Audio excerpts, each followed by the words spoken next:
الحمد لله رب العالمين والعاقبة للمتقين والصلاة والسلام على سيد الأنبياء والمرسلين وعلى آله وأصحابه وأتباعه وأزواجه وذرياته وعلماء أمته أجمعين.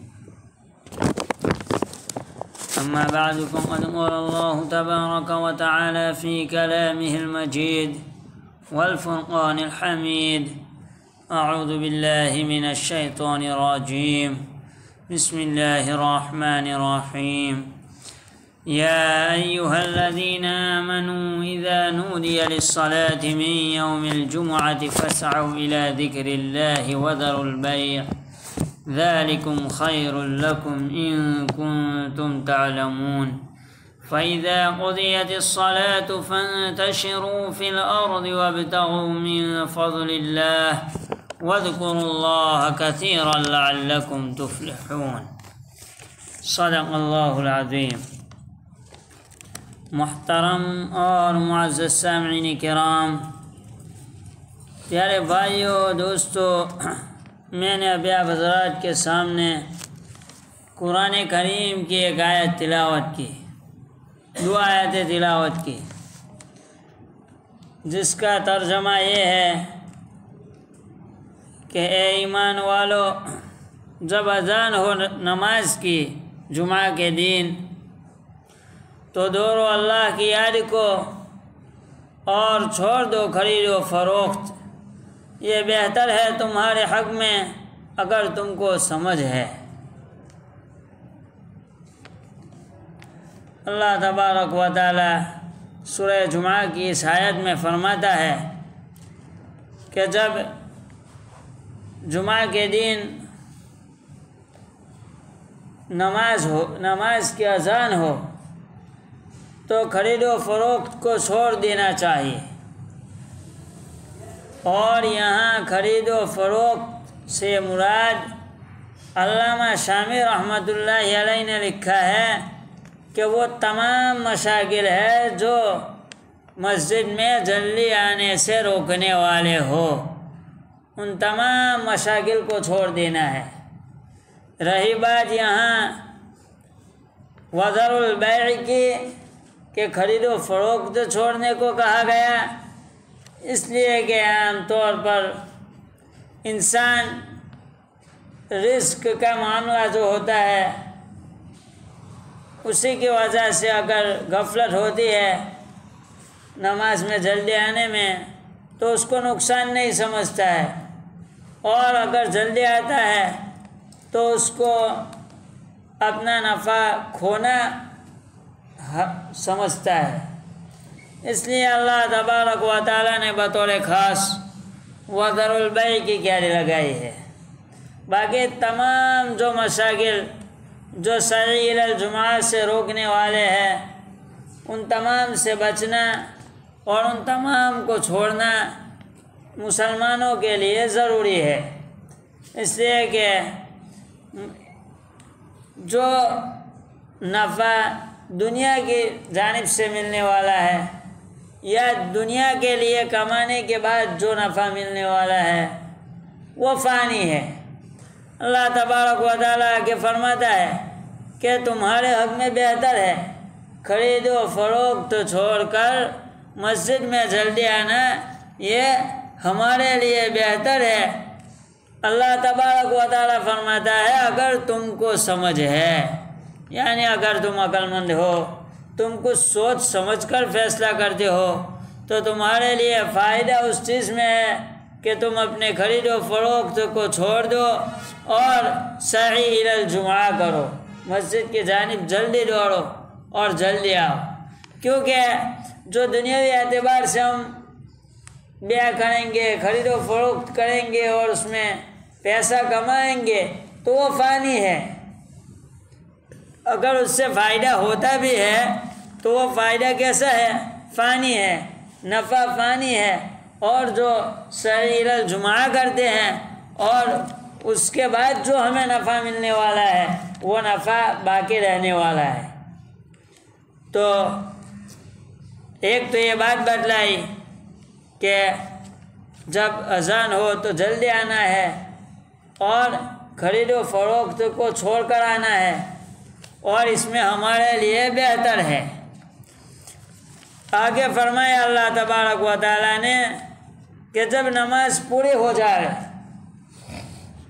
فَإِذَا قُضِيَتِ الصَّلَاةُ، نماز مکمل طور پر پوری ہو جائے، اور نماز پوری ہونے سے مراد تمام اس کے متعلقات کے ساتھ، یعنی کہ خطبہ ہو، اس کے بعد جمعہ کی فرض 2 رکعت ہے وہ ہو، اور اس کے بعد جو سنن ہے، سنتیں ہیں وہ ہو۔ ہمارے یہاں، صرف یہاں نہیں، ہمارے تمام علاقوں میں یہ ماحول بنا ہوا ہے کہ جیسے ہی امام السلام علیکم کہتا ہے کہ ہماری مسجد خالی ہو جاتی ہے۔ یہ بہت بری چیز ہے۔ اللہ تبارک و تعالی ہمیں بہت کچھ نوازنا چاہتا ہے اور ہم وہ لینا نہیں چاہتے، تو یہ یاد رکھا جائے کہ فَإِذَا قُضِيَتِ الصَّلَاةُ، جب تم نماز پوری کر چکے، یعنی سنتوں کو بھی پڑھ لیا، اس کے بعد کہ تم چلو پھرو، زمین میں چلو پھرو اور روزی تلاش کرو۔ چنانچہ ہمیں اپنی زندگی میں ایک تو یہ عادت ڈالنی ہے کہ ہم نماز میں خصوصاً جمعہ کے دن جلدی آئے، ایک بات۔ دوسری بات یہ کہ جب نماز ختم ہو، فرض نماز ختم ہو، اس کے بعد سنتوں کو پڑھنے کا اہتمام کرے،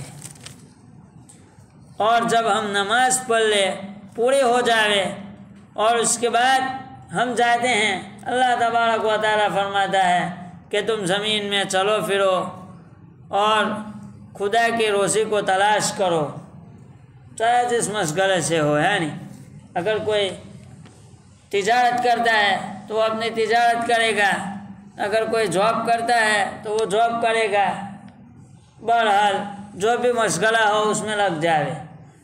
آگے اللہ تبارک و تعالیٰ فرماتا ہے وَاذْكُرُوا اللَّهَ كَثِيرًا لَعَلَّكُمْ تُفْلِحُونَ، کہ جب تم نماز کے بعد روزی تلاش کرنے کے لیے جاؤ، اس وقت بھی اللہ تعالیٰ کو بکثرت یاد کرتے رہو۔ اس لیے کہ عام طور پر انسان جب دنیاوی مشغولات میں منہمک ہو جاتا ہے تو پھر بہت ساری چیزیں بھول جاتا ہے۔ اللہ تبارک و تعالیٰ فرماتا ہے کہ جب تم روزی تلاش کرنے کے لیے جاؤ، اس وقت بھی اللہ تبارک و تعالیٰ کو بکثرت یاد کرتے رہا کرو، اور دنیاوی مشغولات میں ایسے منہمک نہ ہو جائے کہ احکام اور عبادات ضروریہ سے غافل ہو جائے، ہے نہیں۔ اور اس میں کیا ہے، اللہ تبارک و تعالیٰ کو یاد کیوں کرنا ہے؟ لعلکم تفلحون، تاکہ تم فلاح حاصل کر لو، کامیاب ہو جاؤ۔ یہ آیت اور اس کی مختصر تفسیر ہے، اس کے ذیل میں مفتی شفیع عثمانی رحمۃ اللہ علیہ فرماتے ہیں ابن کثیر کے حوالے سے کہ جمعہ کو جمعہ اس لیے کہا گیا کہ اس اجماع کا دین ہے، مسلمانوں کے اجماع کا دین ہے اور بڑا بابرکت دن ہے۔ جن 6 دنوں میں اللہ تبارک و تعالیٰ نے زمین و آسمان کو بنایا اور پوری دنیا کی تخلیق کی، اس میں جو آخری دن تھا وہ جمعہ کا دن تھا۔ گویا اللہ تبارک و تعالیٰ نے جمعہ کے دن اس دنیا کی تخلیق کو مکمل کیا تھا، اور جمعہ ہی کے دن سیدنا حضرت آدم علیہ نبینا علیہ السلام کی پیدائش بھی ہوئی تھی، اور جمعہ ہی کے دن حضرت آدم علیہ نبینا علیہ السلام کو جنت میں داخل کیا گیا تھا، اور اسی دن جنت سے نکال کر زمین کی طرف اتارا گیا تھا، اور قیامت بھی اسی دن واقع ہونے والی ہے۔ اور جمعہ کی ایک بہت بڑی فضیلت یہ ہے کہ پورے 24 گھنٹوں میں ایک گھڑی ایسی آتی ہے کہ جس میں انسان جو بھی دعا کرتا ہے وہ قبول ہوتی ہے، اور یہ بات حدیث شریف میں بھی ہے۔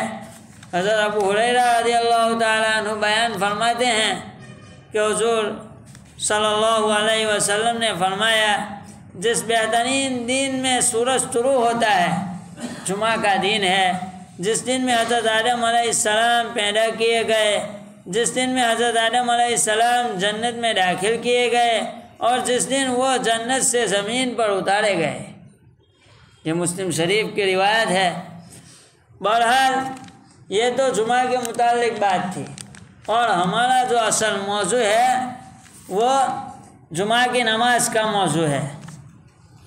چنانچہ ایک تو قرآن کی آیت پیش کی گئی کہ جلدی آنا ہے، دوسری بات کہ حدیث شریف میں آیا ہے کہ جب جمعہ کا دن ہوتا ہے تو مسجد کے ہر دروازے پر فرشتے مقرر ہو جاتے ہیں، جو لوگوں کے نام ان کے مرتبوں کے مطابق لکھتے ہیں۔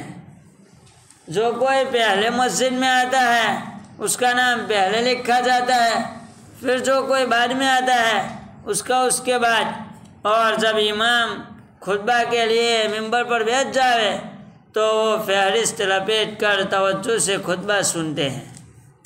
چنانچہ سب سے پہلے جمعہ کے لیے آنے والا اونٹ قربانی کرنے والے کے مانند ہے، اور اس کے بعد والا گائے قربانی کرنے والے کی طرح ہے، پھر اس کے بعد آنے والا میدہ قربان کرنے کے مانند ہے، پھر اس کے بعد مرغی، اور اس کے بعد مرغی کا انڈا صدقے کرنے کا ثواب ہے۔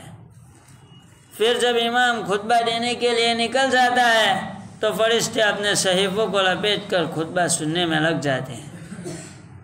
دوسری حدیث میں ایک اور چیز کا اضافہ ہے کہ جو اس کے بعد آتے ہیں، یعنی امام خطبہ دینے کے لیے ممبر پر بیٹھ جاتا ہے، اس کے بعد جو آتے ہیں تو وہ بس اپنا فرض ادا کرنے کے لیے آئے۔ تو یہ حدیث ہے، اس میں ایک بڑی فضیلت بھی سمجھ میں آتی ہے کہ اگر ہم جمعہ کے دن جمعہ کی نماز کے لیے سب سے پہلے آتے ہیں یا جلدی آتے ہیں تو اونٹ کی قربانی کرنے کا ثواب ملے گا، ہے نہیں؟ یا تھوڑے دیر سے آتے ہیں تو گائے کی، اور ایسے ہی پیدل پہ جو مراتب حدیث شریف میں لکھے ہیں۔ تو ہمیں کوشش کرنی ہے کہ ہم جلدی آ جائیں، جتنے ہو سکے جلدی آ جائیں، ہے نہیں؟ اس لیے کہ ویسے بھی علماء نے خرید و فروخت جمعہ کے دن اذان کے بعد اگر کوئی کرتا ہے تو اس کو تو حرام قرار دیا ہے۔